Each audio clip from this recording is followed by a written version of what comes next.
The reason that I do these introductions, where it's obvious that I've read the book and thought about it, is that we've all been to the kind of gig where the people doing the introductions hasn't and just reads out a list of what they've done, and they often resort to cliche. One cliche you often get is that this poet is writing at the height of their powers. You think, what's that mean? Are they a microwave? Are they a toaster at the height of their powers? And yet, when you read David Harsent, you think, well, actually, he is. And you think about that word power. And I had a look at the etymology of the word power, and it comes from Latin and French and Middle English, and its roots are in to be able, that power comes from being able. And I thought, yes, that's what David Harsent is. He's able. He is able. He enables us when we read it. They disable the cliche. They really are, as the title goes, fire songs. These poems are enabled. They're forged in fire. They're turned into song. They're full of experience, of history, of languages, turned into song. And somehow, particularly in this book of David's, you get the sense that all the old languages that English has come from are all here, that somehow behind David are standing all the people who spoke those languages and thought in them. And there's a fantastic line in here that says, there's a thin line you'll find between trick and treat. And somehow, again, that's where the poetry lives. That's where David's poetry is. It's in this thin line between trick and treat, which is a fantastic, fantastic line. And it really is, I've got to say the cliche, he's writing at the heart of his powers. David Harsent.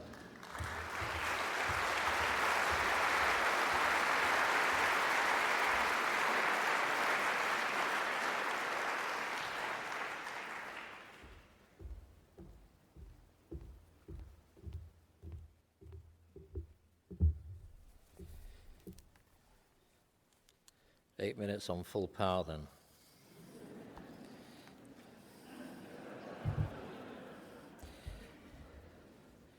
One of the themes in this book, intermittent themes in this book, is what I suppose is the depredation of the planet. The fire songs, to some degree, deal with that. But the fire songs read long. So this is representative, I think, of that thematic structure. It's a poem called Icefield. A place of ice over ice, of white over white, and beauty in absences. There was a time when the only sound was the wind calling its ghosts, when the skyline was set clean as a scar on glass, when your heartbeat slowed with the cold, when your dreams brought in a white bird on a white sky, and music that could only be heard from time to time on the other side of night. Now the horizon's a smudge. Now there's a terrible weight in the air and a stain cut hard and deep in the permafrost. Breakage and slippage, the rumble of some vast machine cranking its pistons of everything on the slide, and the water rising fast, and the music lost.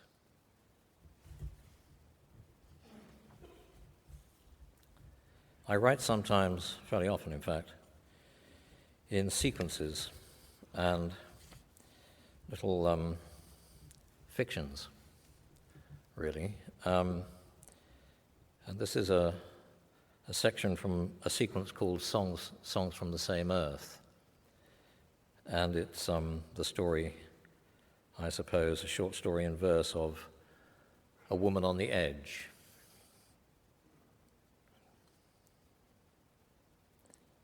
Who is he, knife in hand, the man of empty streets and blind corners, the man of smiles?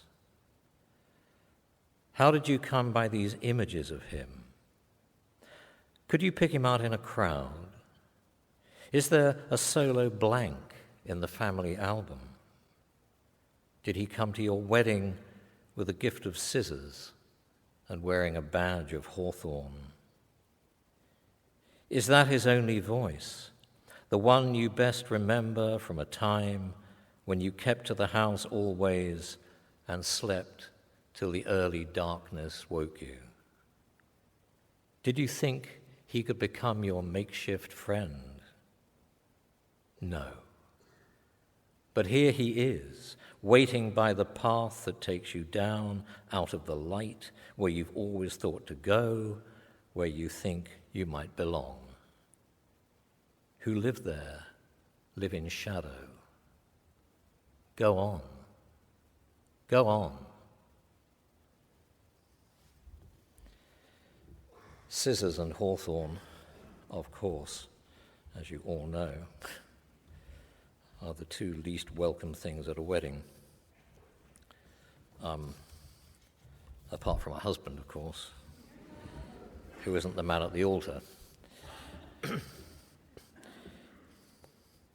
These three tiny fragments are from another sequence called A Dream Book. And this little fiction is the story of a relationship, a love affair, that takes place only in dream. So the moments are dreamscape. Deep reaches of sleep until the unforeseen moment, like fugue, like petit mal, some kind of sign, a touch from a joker's finger to let him know what's right, what's wrong with the dream within a dream. A sudden slight shift in the order of things, and all the past undone. He left what was left of himself in her care that night. They went to the river and dropped their clothes on the bank. She struck out. He followed in the long, slow V of her wake. She could sound and surface, bringing back with her what other lovers had dumped.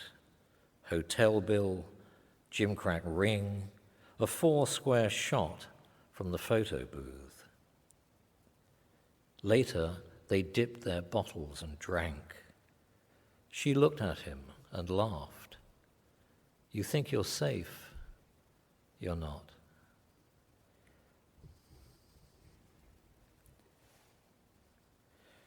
Rain coming in across grassland, hard and fast in the rising dusk.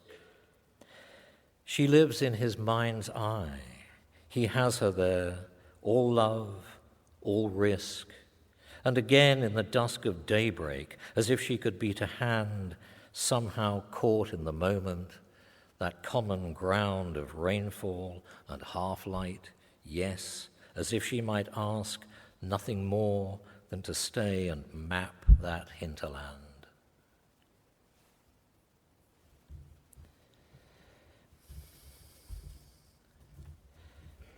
I'll finish with this poem. I dare say you know that that raptors, birds of prey in this country, are protected species, despite which they are serially persecuted by gamekeepers and the like. Well, no, gamekeepers. And none more so than the hen harrier, because hen harriers take grouse, and shooting-driven grouse is a high-end business. Boland Beth was a hen harrier whose territory was Bowland Moor in Lancashire. I ought to say that hen harriers are now, because of this depredation, virtually extinct in this country. In France, they're like sparrows. There's a mention in the poem of a sky dance, which is a glorious aerobatic dance display that the harrier puts on to attract a mate.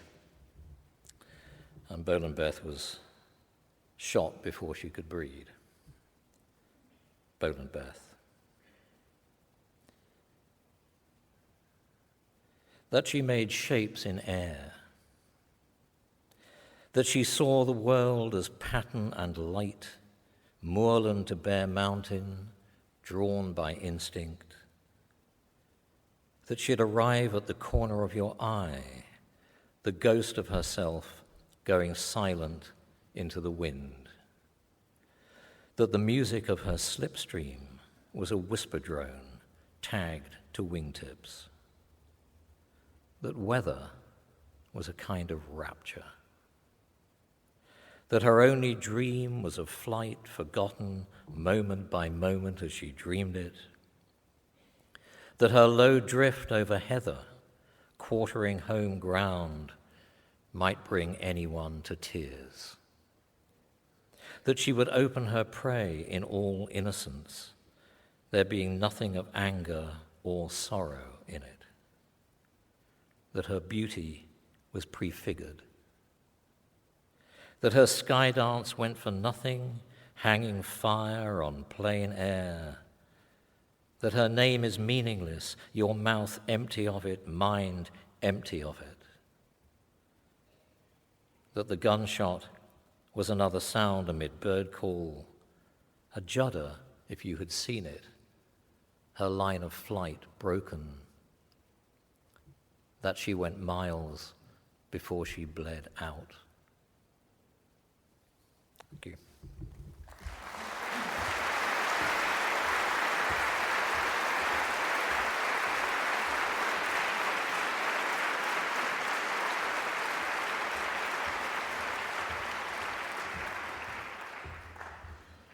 Thank you very much.